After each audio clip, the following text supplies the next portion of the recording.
পানিতে, ছাদের উপরে পানিতে মেয়ে হাঁটতেছে, আমার ভাগ্নি হাঁটতেছে, আমিও হাঁটতেছি। ঠান্ডা ঠান্ডা পানি, ছাদের পানিতে হাঁটতে খুবই ভালো লাগে।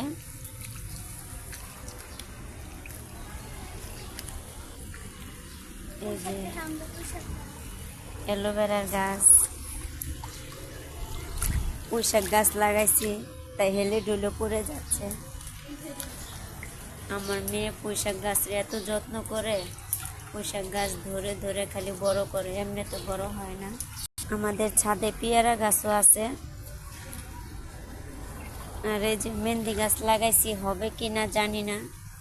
তুলসী পাতার গাছ আছে। ছাদে বসার জন্য এই যে চেয়ার বেঞ্চ বানানো হয়েছে। নয়নতারা ফুল গাছও আছে। বৃষ্টি হলে ছাদে এরকম পানি জমে যায়। তা বৃষ্টিতে কে পাও ভিজিয়েছেন অবশ্যই জানাবেন। তা ভিডিওটি ভালো লাগলে